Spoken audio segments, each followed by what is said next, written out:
et bienvenue dans les entrevues de Patoun. L'invité de ce jour est une référence en francophonie en matière de deuil, y compris de deuil animalier et de résilience. C'est également une amoureuse des animaux. Cette personnalité est auteure, conférencière, formatrice, consultante et accompagnatrice en deuil animalier. Comme elle le dit si bien, je suis un être humain qui est passionné par les autres êtres humains. Je suis quelqu'un qui a envie de partager mes connaissances. La vie a fait que j'ai vécu plusieurs deuils. Je me suis outillée, je suis curieuse, j'ai lu là-dessus, je me suis formée et j'ai envie de partager avec vous. Comme je le dis dans mes conférences, apprendre pour mieux comprendre permet de dissiper l'anxiété, d'avoir un peu plus de contrôle sur nos émotions, sur les deuils que la vie peut mettre sur notre route. Dans ma philosophie de vie, deuil va toujours avec résilience, car je suis un exemple concret de cela. Les deuils qu'on apprivoise nous permettent de grandir, car on se reconnecte à ses valeurs, on se reconnecte à la personne qu'on est et on s'enracine aussi. Ainsi, j'ai l'immense honneur d'accueillir Lynn Pion. Bonjour Lynn, très heureuse de te recevoir ici. As-tu des choses à rajouter à ce portrait? Ça va très bien, je trouve. Félicitations, Patricia. Merci Lynn. Très, très bien, bravo. Alors Lynn, aujourd'hui, tu vas nous parler d'une petite boule de poil, une chienne, si j'ai bien compris. Tout à fait. Comment s'appelle-t-elle? Elle s'appelle Lucky. Elle a 8 ans et demi, bientôt 9. Et je vais être curieuse, mais comment l'as-tu rencontrée, cette Lucky? Ah, on était faites pour être ensemble. On s'est, à l'époque, là, quand je l'ai vue la première, non, je ne l'avais pas vue la première fois, j'en ai entendu parler. J'étais avec une éducatrice pour un ami qui était trisomique, un petit garçon, puis elle me dit que sa chienne avait eu des bébés, puis qu'en fait, elle n'avait eu qu'une, puis elle était pas assez près de mourir. Puis c'était une PECA. La semaine précédente, j'avais dit à quelqu'un que j'espérais revoir un PECA, parce que j'en avais déjà eu un.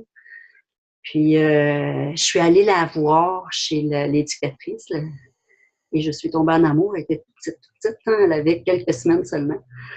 Puis c'était une survivante, hein, elle voulait vivre. Puis c'est ça. Ce fut notre première rencontre. Comment Oh, pardon. Je m'en allais dire, il a même fallu que j'attende quelques temps avant que je puisse l'emmener à la maison parce qu'elle était trop petite encore. Comment décrirais-tu ce petit personnage? Comment tu te décrirais, Lucky? C'est quelqu'un qui est, mon Dieu, qui est très, très, très fidèle. Puis une combattante aussi, parce qu'elle a vécu une couple d'affaires, puis elle est toujours là, puis elle aime la vie beaucoup. Elle est très, elle aime les gens, elle aussi. C'est ce que je me fais dire beaucoup. Elle est très proche des gens aussi. Est-ce que tu as l'impression qu'elle est rentrée dans ta vie à un moment où tu avais besoin d'elle, en fin de compte, avec le recul? Plus ou moins, mais j'avais envie d'avoir un TECA, de revoir un chien. Mais j'avais lancé ça dans les airs. Ce n'était pas obligatoire là.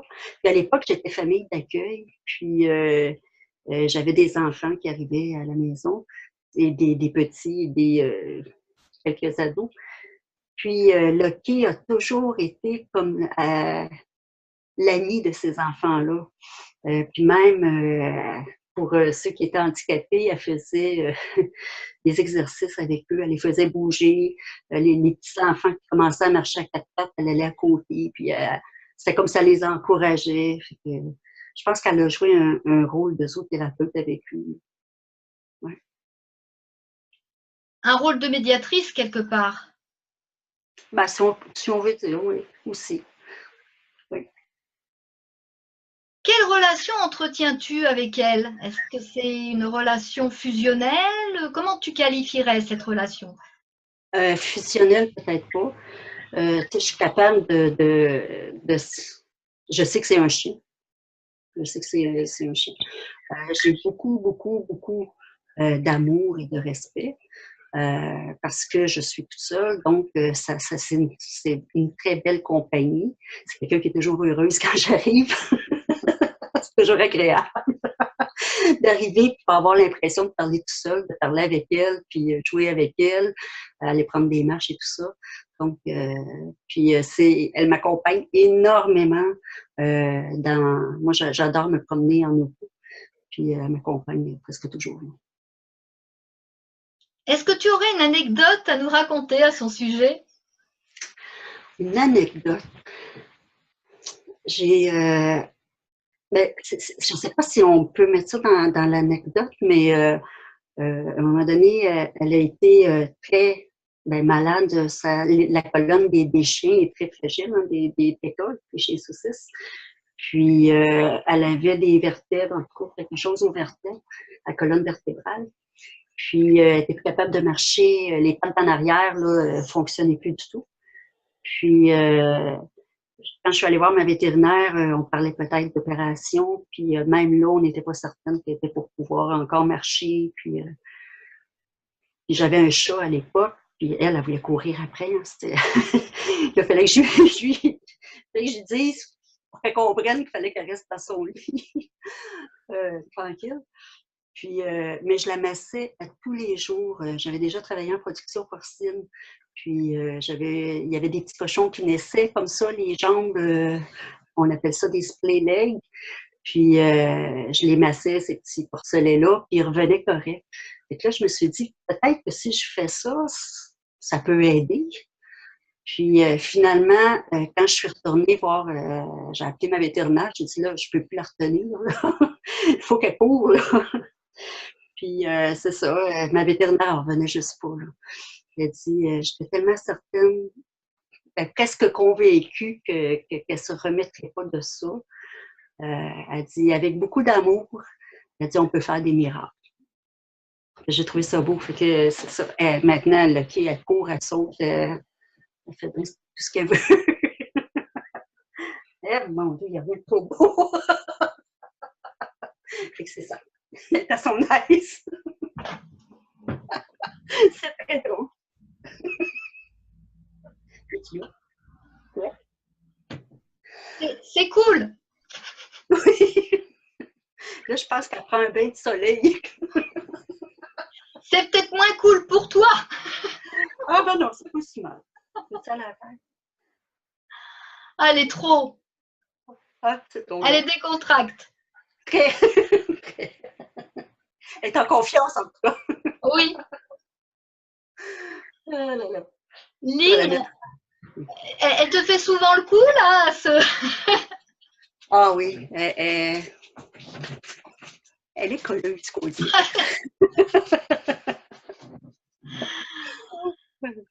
Lynn, pour toi, qu'est-ce que c'est la bienveillance envers l'animal? C'est synonyme de respect, je pense. Que c'est pas un objet, que c'est un être vivant. Puis, comme tous les êtres vivants, ben, on traite ça bien, on donne de la nourriture, on donne de l'eau, un endroit pour se reposer, pour être à l'ombre l'été aussi, parce qu'ils peuvent avoir des coups de chaleur eux autres aussi. Des visites chez le vétérinaire. Je pense que la bienveillance, c'est un peu tout ça. C'est aussi de ne pas soit infantiliser ou rendre le chien être trop anthropomorphique avec le chien. C'est un chien. Il faut quand même se rappeler que c'est un chien, c'est pas un humain. Puis qu'il y a une différence à faire aussi. mais ça apporte tellement de bien-être dans une vie. Mais la bienveillance, je pense que c'est si on a envers soi, on va en avoir envers notre animal de compagnie aussi, là. Je pense que c'est une belle valeur à avoir. Oui, ce que tu veux dire, c'est que en fait, il faut respecter l'espèce et les besoins spécifiques à l'espèce. Oui, oui. Mais on dit ça, oui, les besoins spécifiques, mais les animaux de compagnie, il y a un peu présentement là, des opinions qui divergent parce que on dit on les a entrés dans les maisons, c'était peut-être des animaux qui étaient faits pour être dehors, donc jusqu'où on va, comment ce que l'humain a fait. Mais je pense que la bienveillance, c'est aussi avec ce qu'on en a fait de ces animaux-là, que ce soit les oiseaux. Moi, j'avais des oiseaux avant, puis la cage était toujours ouverte. Fait qu'ils pouvaient aller en cage, ils pouvaient sortir, sauf quand je partais. Mais sinon, les chats, les chiens, les oiseaux, tout le monde était à terre ensemble, puis ils ne sautaient pas dessus, là. Ils apprennent à vivre ensemble, les animaux, là. On a beaucoup à apprendre d'eux, là. Si tu avais un message à faire passer à celles et ceux qui nous regardent, qu'est-ce que tu leur dirais? Mon Dieu, qu'est-ce que je leur dirais par rapport aux animaux? Par rapport, oui, à la bienveillance envers les La animaux. bienveillance? Ben moi, je dirais, entre autres, de les traiter comme ils traiteraient un ami. Qu'est-ce qu'on fait avec un ami? On ne lui fait pas manger les poubelles, on ne lui fait pas manger les restants qui sont plus bons, on ne le fait pas dormir dans un lit sale. Tout ça, ça serait vraiment de traiter l'animal comme on traite un bon ami ou une bonne amie. De lui donner de l'eau, de s'en occuper, de bien s'en occuper. Si les personnes souhaitent te joindre, Lynn, comment peuvent-ils faire? C'est très, très, très simple.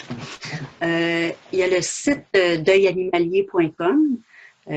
C'est vraiment un site pour le deuil des animaux. Pour ceux qui appréhendent ou pour ceux qui le vivent, ceux qui ont des décisions à prendre aussi. Il y a le site linpion.com où on parle des différents deuils de la vie. Puis sur Google, écrivez Lynn Pion, Lynnne, Pion, et vous allez trouver là, sur Facebook, LinkedIn, Twitter, Pinterest, Instagram et tout ça, là. YouTube, Vimeo. Vous allez trouver un peu partout des choses sur moi. Il y a les livres aussi qui sont accessibles. Vous pouvez les acheter via Internet, là, que ce soit Apprivoiser le deuil animalier ou Est-ce que tout le monde meurt? Là, je voulais avoir des... J'en ai pas. Oui. Je l'ai en anglais aussi. C'est Martin Latulippe qui a écrit la préface de Est-ce que tout le monde meurt? Puis, Apprivoiser le deuil animalier. Il est disponible en version papier, puis aussi disponible en version numérique. Donc, ceux qui... Parce qu'on se faisait dire... moi, c'est là que j'en aurais besoin. Là. Fait qu'ils l'ont fait la maison d'édition l'a fait en version numérique pour que les gens puissent l'avoir tout de suite en dessous de la main. Puis, c'est ça. Voilà. Ben, Lynn, je te remercie infiniment pour ce témoignage. Et puis, ben, ça fait plaisir. Fais de gros câlins à ta boule de poil de ma part. Avec plaisir. Merci, Lynn. Au revoir.